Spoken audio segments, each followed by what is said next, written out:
Tawuran antar kelompok warga kembali terjadi di terowongan Manggarai Tebet, Jakarta Selatan.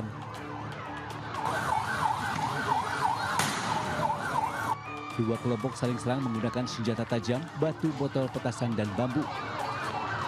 Imbasnya, arus lalu lintas dan aktivitas warga di sekitar lokasi sempat terganggu selama tawuran. Warga yang melintas panik dan memilih menghindari lokasi. Aksi brutal ini berakhir setelah aparat kepolisian dari Polsek Tebet tiba di lokasi dan membubarkan massa. Alhamdulillah udah selesai. Mudah-mudahan sudah direkam, nggak ada korban, Ya. Belum diketahui penyebab terjadinya tawuran antar kelompok warga tersebut. Dari Jakarta Selatan, Den Helmi Sajangbati, iNews melaporkan.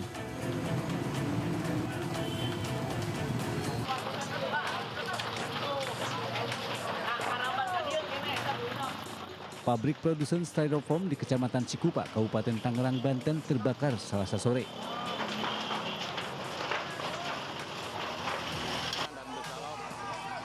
Banyaknya bahan yang mudah terbakar membuat api dengan cepat membesar dan meludeskan seluruh bangunan dan bahan baku pembuat styrofoam di dalam pabrik.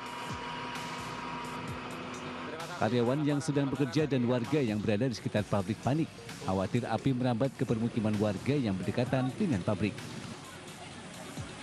6 unit mobil pemadam kebakaran dari Kabupaten Tangerang diterjunkan ke lokasi kejadian. Api berhasil dipadamkan setelah 3 jam proses pemadaman. Kabid BPBD Agun Guntara menyebut api pertama kali muncul dari tempat produksi styrofoam. Namun penyebab kebakaran hingga saat ini belum diketahui. Melihat awal api itu dari mesin produksi styrofoam. Awalnya sih, jadi langsung membesar. Kita datang pun sudah membesar. Jadi masyarakat melaporkan adanya kebakaran itu sudah membesar sekali. Meski tidak ada korban jiwa dalam peristiwa kebakaran ini, namun kerugian ditaksir mencapai miliaran rupiah. Dari Kabupaten Tangerang, Banten, Aimarani, iNews melaporkan.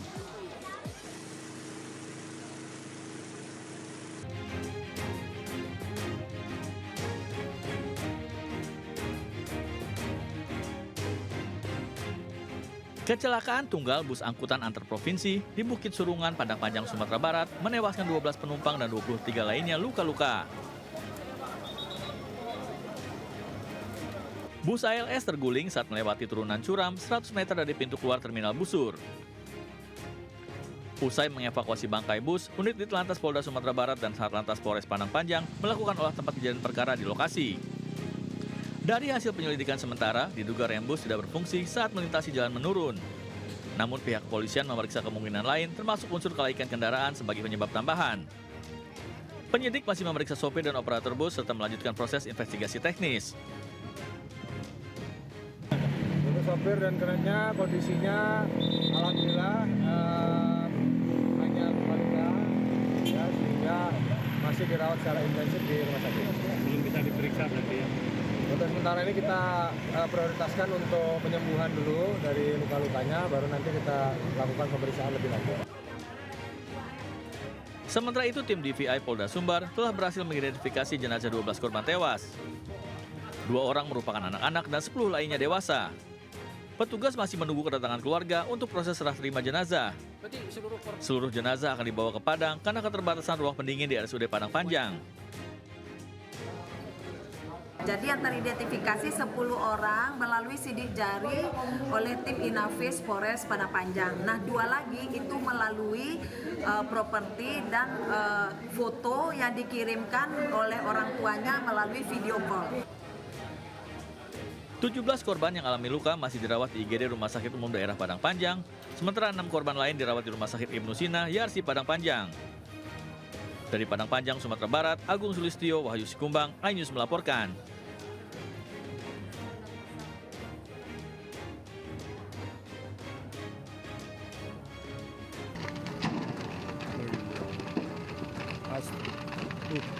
Mobil apa itu, Pak? Truk TNI AD yang terbakar dan meledak di ruas tol Gempol Pandaan, kilometer 774 Senin malam, menewaskan 1 orang prajurit akibat terjatuh dari tol. Kadispen Kodam 5 Brawijaya, Kolonel Kavaleri Donan Wahyu Sejati menyatakan truk yang membawa perlengkapan dan amunisi tersebut sedang dalam perjalanan kembali ke home base di Jember dari penugasan di Papua.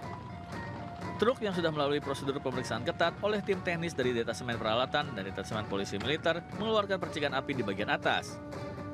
Saat dilakukan pengecekan oleh pengemudi truk, muncul letupan kecil yang kemudian merembet dan membesar. Melihat truk terbakar, 2 personel yang berada di belakang truk langsung melompat ke tepi jalan tol yang medannya berupa jurang. 1 prajurit atas nama Serma Leonardus Dino Adi Setiawan alami luka dan langsung dievakuasi ke Rumah Sakit Bayangkara Pusdik Sabara. Sedangkan Serka Untung Avisilia dinyatakan meninggal dunia akibat terjatuh. Penyebab percikan api di truk masih dalam proses investigasi tim teknis TNI AD.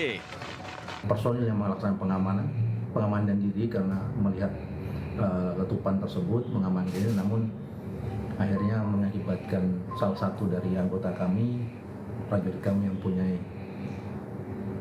yang melaksanakan pengamanan tersebut itu meninggal dunia karena pada saat pengamanan ternyata almarhum tidak mengetahui bahwa ada jurang sehingga almarhum jatuh dan meninggal dunia. TNI AD berkomitmen menangani seluruh proses penyelidikan secara profesional. Dari Surabaya, Jawa Timur, Rahmat Ilyasan, iNews melaporkan.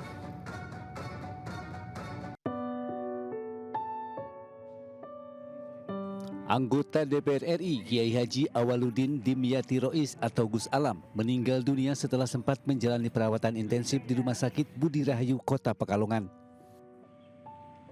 Pengasuh Pondok Pesantren Al-Fadlu Wal Fadilah Kaliwungu ini meninggal dunia pada Selasa 6 Mei 2025 sekitar pukul 05.45 waktu Indonesia Barat. Direktur Rumah Sakit Budi Rahayu, FX Indra Setiadi menyampaikan pasien anggota dari DPR RI praksi PKB ini datang pada 2 Mei 2025 dalam kondisi luka parah dan tidak sadarkan diri atau koma. Tim medis melakukan tindakan operasi dan perawatan intensif di rumah sakit ICU selama 5 hari.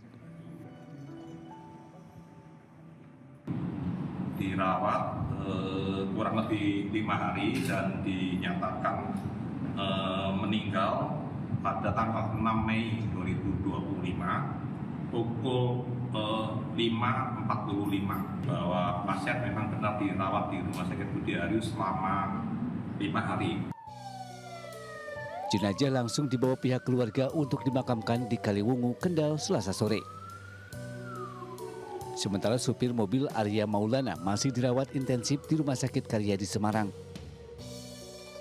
Saat ini kami berada di Pondok Pesantren Al-Fadlu Kendal, tempat rencana beliau Bapak Alamuddin Dimyati Rois dimakamkan. Saat ini untuk kegiatan di Pondok Pesantren sedang dilakukan penggalian liang lahat. Sebelumnya kecelakaan terjadi di ruas tol Pemalang Batang, tepatnya di KM 315900 jalur A, Karangasem, Petarukan, Pemalang pada Jumat 2 Mei 2025.